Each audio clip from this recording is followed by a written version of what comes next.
दोस्तों, इस फिल्म की शुरुआत में हमें एक लड़का दिखाया जाता है जो कि अपने रूम में अकेला बैठकर गेम खेल रहा था।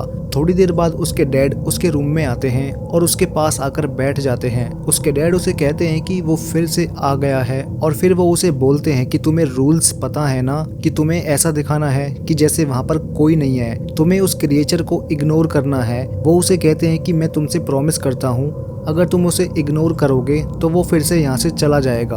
फिर उसके डैड उसे बोलते हैं कि चलो डिनर रेडी है। फिर वो और उसके डैड जब सीढ़ियों से नीचे आते हैं तभी उस लड़के को पीछे से एक अजीब सी आवाज सुनाई देती है, लेकिन फिर वो उसे इग्नोर करके नीचे चला जाता है। डिनर टेबल पर उसकी सिस्टर भी उसके साथ बैठी होती है। वो दोनों भी काफी डरे होते हैं। उनकी फैमिली ऐसा दिखाती है कि जैसे कुछ हुआ ही नहीं है। सब लोग एक दूसरे से नॉर्मली बातें करने लगते हैं। वो लड़का अपने डैड से पूछता है कि मुझे कुछ नहीं पता कि यहाँ पर क्या चल रहा है। तो उसके डैड उसे कहते हैं कि इस बारे में हम सुबह बात करेंगे। लेकिन जब वो लड़का फिर से बोलता है कि डैड मुझे नहीं पता वो आवाज किस चीज की थी, ये सुनकर उसके डैड बहुत गुस्सा हो जाते हैं और उस पर जोर से चिल्लाते हैं और फिर उसे दोबारा से वही आवाज सुनाई देती है। कोई सीढ़ियों से नीचे आ रहा था। वो लड़का अपनी चम्मच उठाकर पीछे देखने लगता है। जब वो चम्मच से पीछे देखता है तो उसे बहुत ही डरावना क्रिएचर दिखाई देता है, जिससे वो और भी ज्यादा डर जाता है और अपनी चम्मच को नीचे रख देता है। और तभी पीछे से वो क्रिएचर अपना हाथ उस लड़की के कंधे पर रख देता है, जिससे वो लड़की भी डर जाती है। उनके पेरेंट्स भी ये देखकर डर जाते हैं, लेकिन उन सबको उसे इग्नोर करना होता है,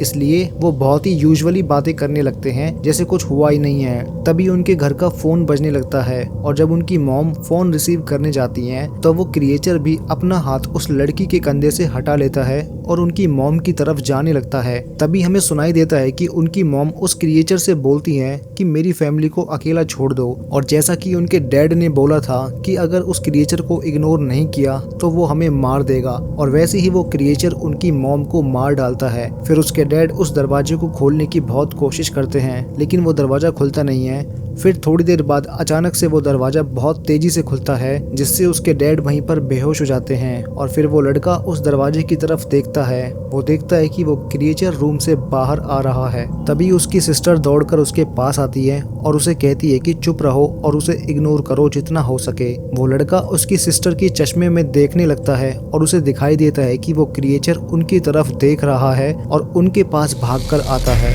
और इसी के साथ ये शॉर्ट फिल्म यहीं पर एंड हो जाती है।